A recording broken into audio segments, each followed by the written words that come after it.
King Charles arrives in North America amid ongoing rift with Prince Harry. King Charles is kicking off his first visit to North America since becoming sovereign amid lingering tensions with his son, Prince Harry. The 76-year-old monarch and Queen Camilla, 77, arrived in Ottawa, Canada, on May 26 for a whirlwind visit lasting less than 24 hours as the monarch continues weekly cancer treatments. Just as King Charles touched down on the same continent where his son lives, Harry quietly traveled to Shanghai, China, for a surprise appearance at a global travel and tourism conference. The Duke of Sussex, 40, lives in Montecito, California, with his wife, Meghan Markle, and their two children, Prince Archie, 6, and Princess Lilibet, 3. Earlier this month, Harry spoke with BBC News just hours after losing a legal challenge over his downgraded UK security, which was reduced after he stepped back as a working royal in 2020. "I would love reconciliation with my family. There's no point in continuing to fight anymore," the Duke of Sussex said. "Life is precious. I don't know how much longer my father has," he added, referencing King Charles's cancer diagnosis.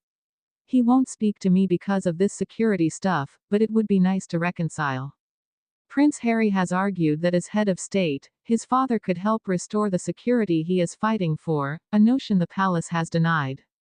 Unlike previous royal visits, Charles's trip to Canada will be brief. This marks King Charles's 20th visit to Canada and Queen Camilla's 6th. Given the short timing, Charles has plans to get right to work upon his arrival in Canada, starting with a community event where the couple will meet Canadians representing organizations from across the country. Next, the King will hold an audience with Governor-General Mary Simon before meeting with Canadian Prime Minister Mark Carney. Later in the day, Queen Camilla was expected to be sworn in as a member of the Canadian Privy Council. No royal visit would be complete without a symbolic tree planting. The couple is set to plant a commemorative tree at Rideau Hall, the official residence of the Governor-General, near the sugar maple they planted there in 2017.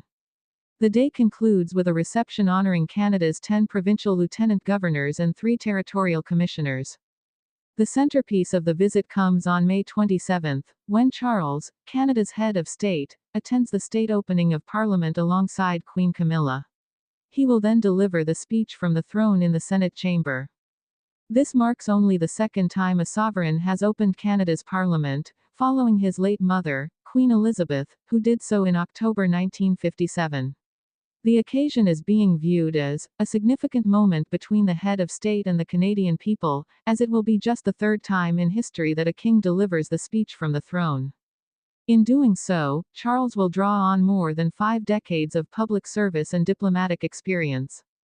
As he delivers the speech from the throne, the king must reflect the policies and priorities of Canadian Prime Minister Mark Carney, demonstrating his solidarity with the government and the people of the nation he serves as head of state.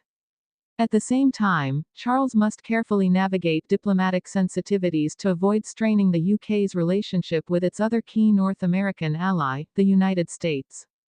Canadian Prime Minister Mark Carney's recent election victory was widely seen as a rejection of President Donald Trump's agenda, particularly his push for higher tariffs and his controversial remarks suggesting Canada could become the 51st state.